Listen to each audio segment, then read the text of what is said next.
सुक्ति सुधा। सुक्ति का अर्थ होता है सुंदर या अच्छे वचन, और सुधा का अर्थ है अमृत, अर्थात अच्छे या सुंदर वचन रूपी अमृत। हमारे समाज में बहुत सारी कहावतें जो सुक्तियों के रूप में प्रचलित हैं, हमारे जीवन में अमृत के समान होती हैं। और संस्कृत साहित्य में विभिन्न महाकवियों ने अपने काव्य ग्रंथों में अनेक प्रकार से सुक्तियों का प्रयोग किया है। उनके बताए हुए वचन हमारे जीवन में हमारे लिए पथ प्रदर्शक हैं और जीवन को सरल बनाने वाले हैं। जयतु संस्कृतम। स्वागत है आपका अपने YouTube चैनल श्रेयांश संस्कृत पर। और आज हम 12वीं कक्षा की शाश्वती भाग 2 से सुक्ति सुधा नामक पाठ का अध्ययन करेंगे। अस्ति यद्यपि सर्वत्र नीरम नीरजराजितम रमते न मरालस्य मानसम मानसम विना।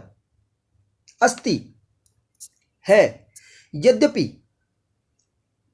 तथापि, सर्वत्र सब जगह, नीरम नीरज राजितम। नीरज होता है कमल, नीर पानी या जल, नीरज राजितम कमल से सुशोभित जल सर्वत्र मिलता है। परंतु मरालस्य मानसम, मराल कहते हैं हंस को, मानस मन, मानसम विना न रमते, मानसरोवर के बिना नहीं लगता। यहां पर मानस शब्द का 2 बार प्रयोग किया है। पहला जो मानस शब्द है उसका अर्थ है मन, और दूसरा मानस है, इसका अर्थ है मानसरोवर। तो इस श्लोक में एक तो यमक अलंकार है। देखिए फिर, यद्यपि, इसका अन्वय देखिए, यद्यपि सर्वत्र नीरज राजितम नीरम अस्ति मरालस्य मानसम मानसम विना न रमते। अन्वय हम इसलिए देख रहे हैं क्योंकि हमारे प्रश्न पत्र में एक प्रश्न अन्वय का भी होता है जिसमें रिक्त स्थानों की पूर्ति करनी होती है। इसका सरल हिंदी व्याख्या देखिए। कहते हैं कि यद्यपि हर जगह कमल के फूलों से सुवासित या सुंदर जल मिल जाता है, लेकिन फिर भी हंस का मन मानसरोवर के बिना कहीं नहीं लगता है। दूसरा श्लोक देखिए, नीर क्षीर विवेके हंसालस्यम त्वमेव तनुषे चेत विश्वस्मिन् अधुनान्य कुलव्रतम पालिष्यति का। यह जो श्लोक है यह न्याय व्यवस्था की तरफ संकेत करता है कि नीर क्षीर विवेके, नीर जल और क्षीर दूध, यानी कि दूध और पानी को अलग करने की बुद्धिमता में हंस आलस्यम त्वमेव तनुषे चेत। हे हंस, अगर तुम ही आलस्य करोगे, यहां तनुष जो शब्द है, तनुषे, तनु विस्तारने, विस्तार करना में, फैलाना अर्थ में। कवि कहता है कि हे हंस, अगर नीर क्षीर को अलग करने में तुम ही आलस्य करोगे, त्रही तो विश्वस्मिन्, इस संसार में, अधुना अन्य, अब कोई और दूसरा, कुलव्रतम क पालिष्यति, तुम्हारे कुल व्रत को, यानी कि न्याय करने के तुम्हारे दृढ़ संकल्प को क पालिष्यति, कौन पालन करेगा।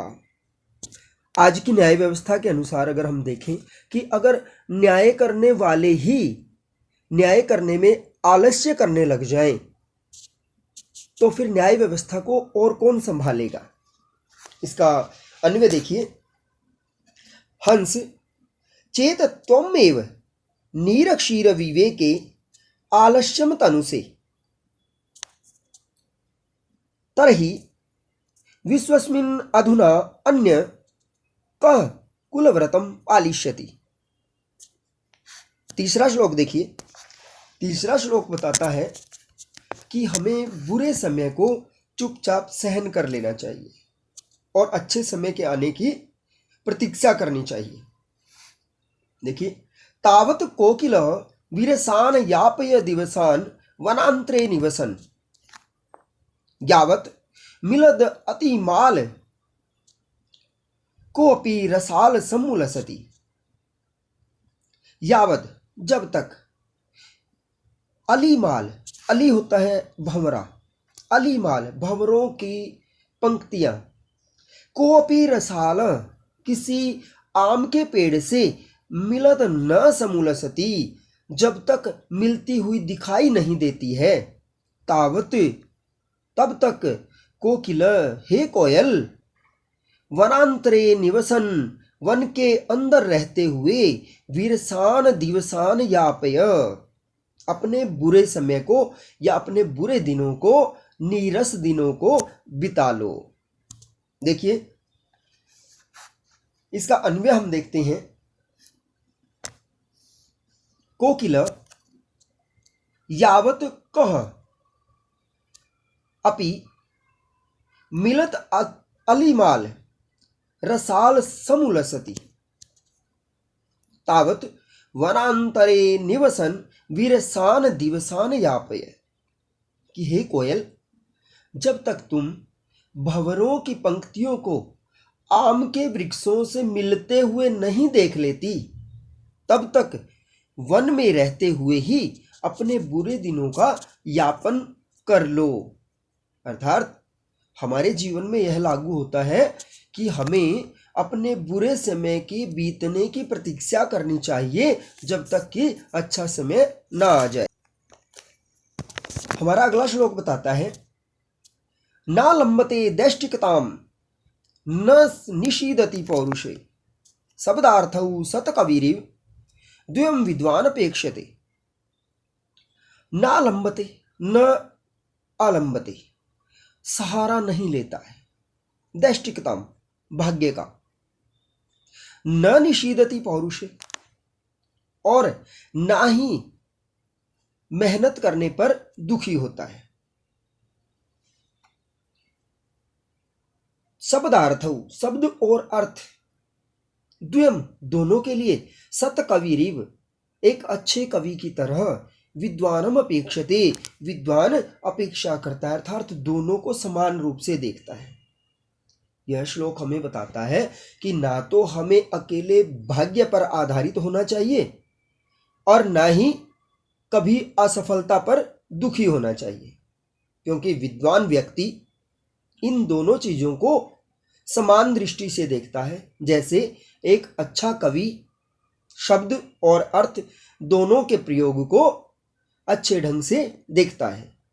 श्लोक का अन्वय देखिए, विद्वान न दैष्टिकताम आलंबते न पौरुषे निषीदति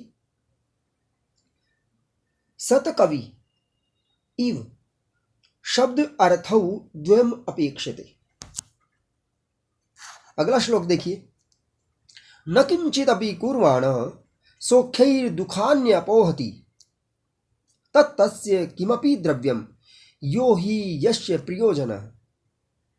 अर्थात न किंचित अपि कुर्वाणः, कुछ ना करते हुए भी, सौख्यै अपने पास होने के सुख मात्र से, अपने साथ होने के सुख मात्र से, दुखानि अपोहति दुखों का हरण करता है, दुखों को दूर कर देता है। तत्स्य किमपि द्रव्यम, वह उसके लिए कुछ भी हो सकता है, कोई भी कीमती वस्तु हो सकता है। यो ही यस्य प्रयोजनः, जो जिसका प्रिय व्यक्ति होता है, अर्थात जो हमारा प्रिय व्यक्ति है वह हमारे साथ रहते हुए ही हमें विभिन्न प्रकार से सुख देता है और हमारे दुखों का हरण करता रहता है। चाहे वो हमारे लिए कुछ भी ना करे, लेकिन उसके पास होने की जो अनुभूति है वही हमारे लिए सुखदायी होती है। इसका अन्वय देखिए, श्लोक का अन्वय हमें बताता है, यह ही जन यस्य प्रिया भवति तत् तस्य किमपि द्रव्यम, तत् तस्य किमपि द्रव्यम, स स किंचिदपि न कुर्वाण, किंचिदपि न कुर्वाण, सौख्यै सौख्यै दुखानि अपोहति। अगला श्लोक देखिए। यह श्लोक हमें बताता है कि हमें अचानक ही बिना सोचे समझे कोई कार्य नहीं करना चाहिए, क्योंकि बिना सोचे समझे किया गया कार्य हमें अनचाही विपत्तियां लाकर दे देता है। सहसा विदधीत न क्रियाम अविवेकः परमापदाम पदम, वृणुते या वृणते ही विमृश्य कारिणम गुणलुब्धा स्वयमेव संपदः। सहसा अचानक, सहसा अचानक, विदधीत किया गया, अविवेक अविवेक बिना बुद्धि का प्रयोग किए, क्रियाम कार्य, परमापदाम पदम महान विपत्तियों का स्थान होता है। अर्थात बिना सोचे समझे किया गया कार्य बड़ी से बड़ी विपत्ति का स्थान होता है। यतो ही क्योंकि गुणलुब्धा संपदः, गुणों का लोभ करने वाली, लालच करने वाली, अर्थात गुणों की तरफ आकर्षित होने वाली संपदः संपत्तियां स्वयमेव अपने आप ही विमृश्य कारिणम वृणते सोच समझकर कार्य करने वाले को वर्ण करती हैं, अर्थात उसी के पास आकर ठहरती हैं। इसका अन्वय देखिए। सहसा क्रियाम न विदधीत, सहसा क्रियाम न विदधीत अविवेकः परमापदाम पदम विमृश्यकारिणम गुणलुब्धा संपदः स्वयमेव वृणुते। अगला श्लोक देखिए। स्वायत्तम एकांत गुणम विधात्रा विनिर्मितम छादनम अज्ञतायाः, विशेषतः सर्वविदाम समाजे विभूषणम मौनम अपंडितानाम। अर्थात विधात्रा विधाता ने, विधात्रा विधाता ने अज्ञताया छादनार्थम अपने मूर्खता को छिपाने के लिए, स्वायत्तम, स्वायत्त होता है अपने अधीन, जो मनुष्य के खुद के अधीन है, ऐसा एकांतम गुणम, एकांत रूपी गुण विनिर्मितम बनाया है। अर्थात अपनी मूर्खता को छुपा कर रखने के लिए विधाता ने एकांत रूपी गुण बनाया है, जो मनुष्य के खुद के अधीन होता है। विशेषतः, विशेष रूप से, सर्वविदाम समाजे, विद्वान लोगों के समूह में या विद्वान लोगों के समाज में, मौनम अपंडितानाम विभूषणम, मौनम मौन रहना, चुप रहना, अपंडितानाम, पंडित होता है विद्वान और अपंडित मूर्ख, मूर्खों का विभूषणम आभूषण होता है। देखिए इसका अन्वय देखते हैं। विधात्रा विधाता ने,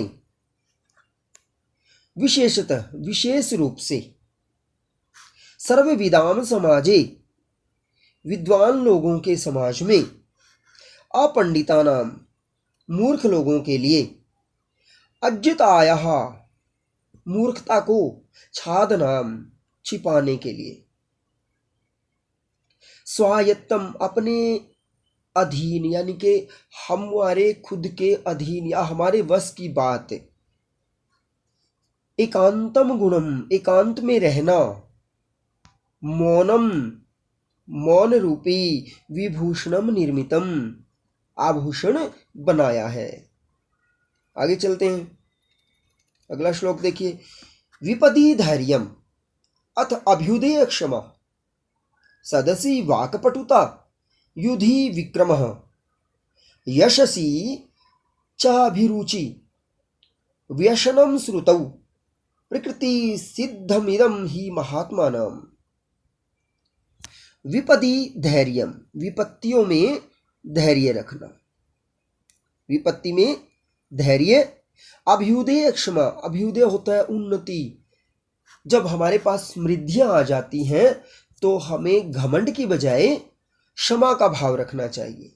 सदसी, सभा में वाक्पटुता, वाक चातुर्य होना चाहिए, अर्थात सभा में बोलने में चतुराई होनी चाहिए। युधि विक्रम, और युद्ध के समय पराक्रम होना चाहिए।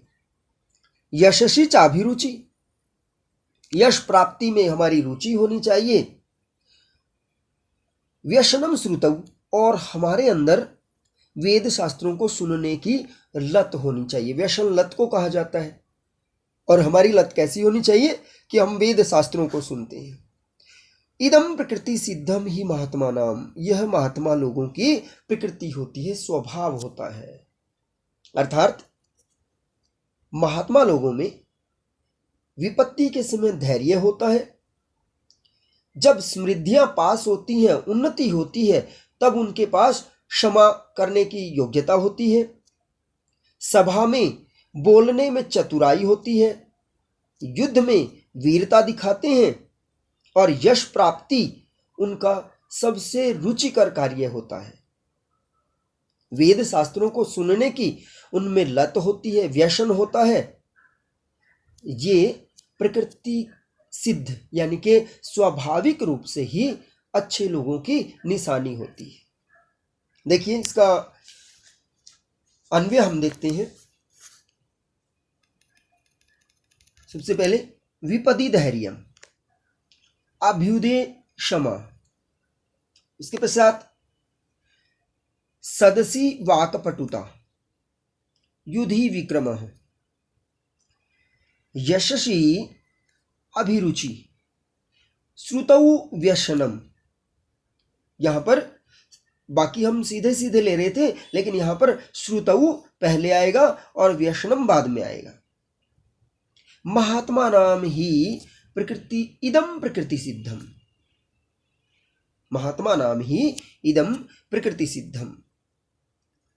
आगे चलते हैं। देखिए अगला श्लोक, एक अच्छे मित्र के गुण बताए हैं। पापान निवारयति योजयते हिताय, गुह्यम निगुह्यति गुणान प्रकटीकरोति, आपदगतम च न जहाति ददाति काले, सन्मित्र लक्षणम इदम प्रवदन्ति संतः। संतः सज्जन लोग, पापान निवारयति, पाप से दूर करने वाला, अर्थात जब हम कोई अनैतिक कार्य करने वाले हों तब हमें समझाकर उस अनैतिक कार्य से दूर करने वाला। हिताय योजयते, हित के कार्य में लगाने वाला। गुह्यम निगुह्यति, गुह्यम हमारी गूढ़ बात को, हमारे राज को, निगुह्यति छुपा कर रखने वाला। गुणान प्रकटीकरोति, और हमारे छोटे से छोटे गुण को बहुत अधिक बखान करने वाला, यानी कि हमारे गुणों को निकालने वाला। आपदगतम च न जहाति, और विपत्ति के समय न छोड़ने वाला। ददाति काले, और हमें अपना समय देने वाला, अर्थात हमारे साथ रहने वाला, विपत्ति के समय साथ निभाने वाला। सन्मित्र, सन्मित्र एक अच्छा मित्र होता है। संतः इदम लक्षणम प्रवदन्ति, सज्जन लोग या संत लोग इन चीजों से युक्त व्यक्ति को ही एक अच्छा मित्र स्वीकार करते हैं। देखिए इसका अन्वय देखते हैं। पापाद निवार्यति, सबसे पहले पापाद निवार्यति, फिर उसके बाद हिताय योजयते, गुह्यम निगूहति, गुणान प्रकटीकरोति, सीधे सीधे चल रहे हैं हम। आपदगतम, आपदगतम च न जहाति, काले ददाति, संतः, संतः इदम सन्मित्रलक्षणं प्रवदन्ति। सन्तः इदं सन्मित्रलक्षणं प्रवदन्ति। देखिए आगे चलते हैं अगले श्लोक पर।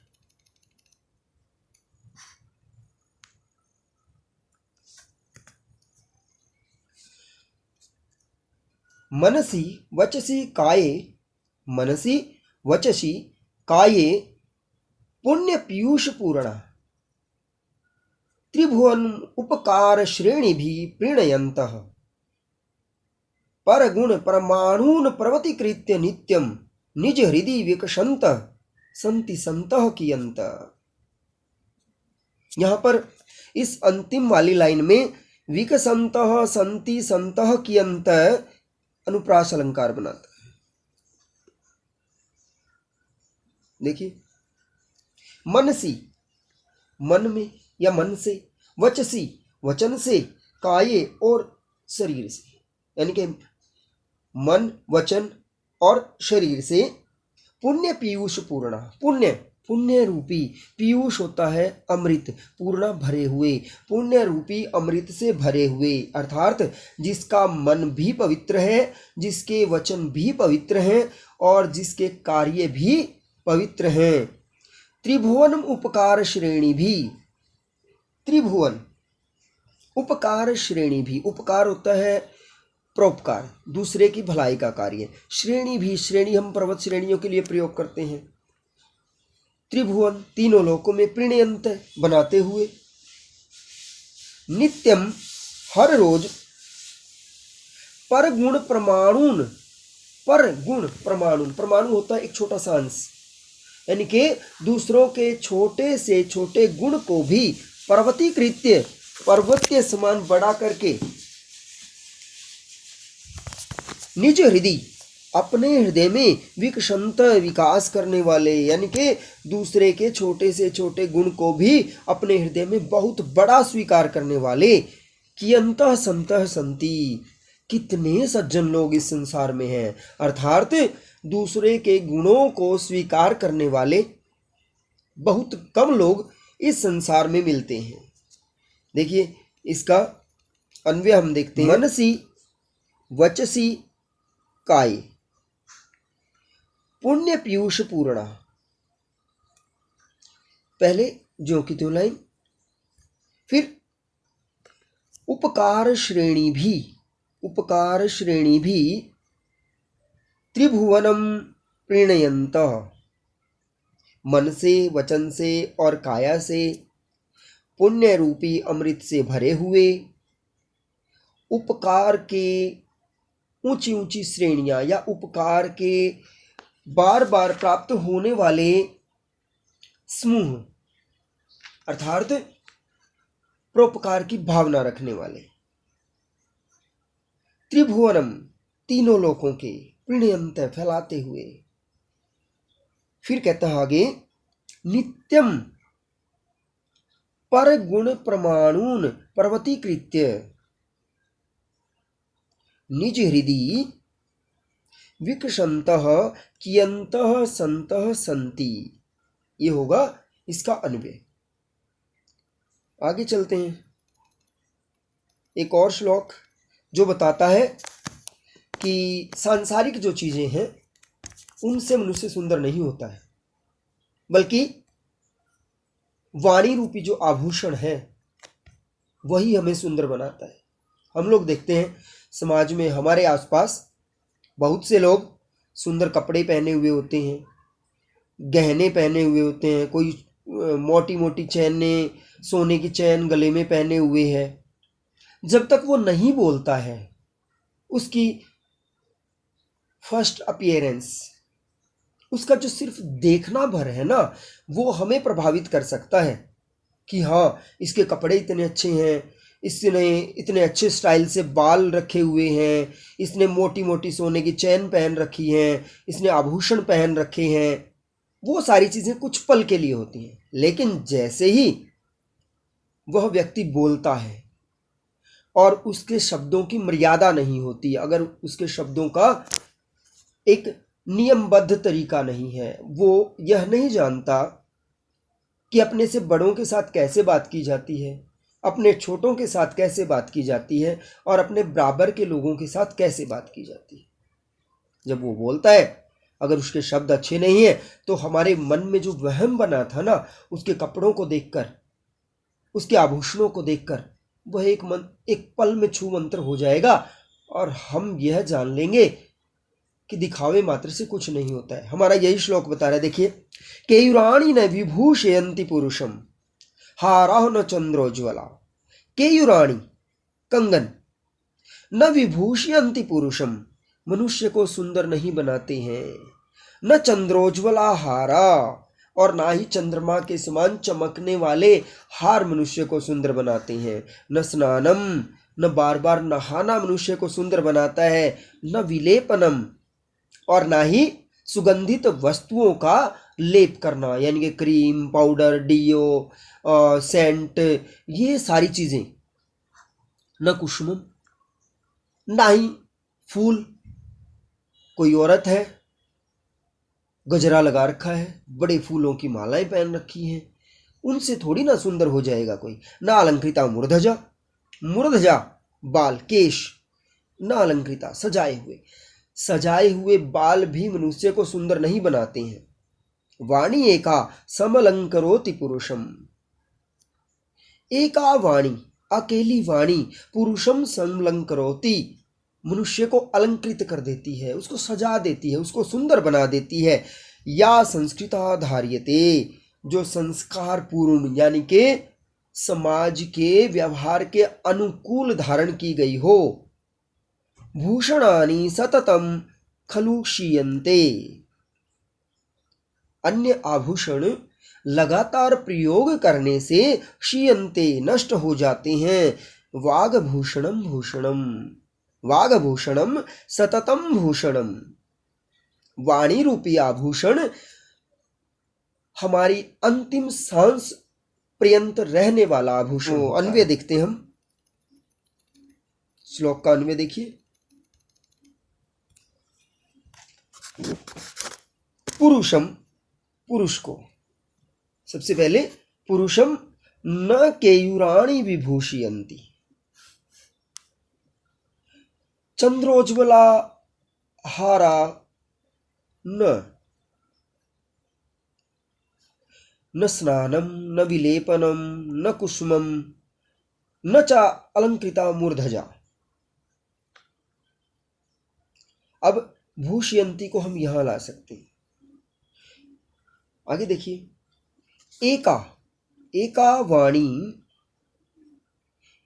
या संस्कृता धार्यते पुरुषम समलंकरोति, खलु भूषणानि क्षीयन्ते, खलु भूषणानि क्षीयन्ते वागभूषणम सततम भूषणम भवति। अर्थात ना तो मनुष्य कंगनों से सुंदर होता है, ना चंद्रमा के समान उज्जवल चमकने वाले सोने और चांदी के हार पहनने से सुंदर होता है, ना स्नान करने से, ना सुगंधित पदार्थों के विलेप करने से, लेप करने से, ना फूलों की मालाएं पहनने से, ना ही अपने केश, अपने बालों को सजाने से सुंदर होता है, अपितु अकेले वाणी ही जो समाज के व्यवहार के अनुकूल धारण की गई हो मनुष्य को सुंदर बना देती है। अन्य आभूषण नष्ट हो जाते हैं, लेकिन वाणी रूपी आभूषण जीवन पर्यंत हमें सुंदर बनाता रहता है। आगे चलते हैं, एक श्लोक और है, देखिए।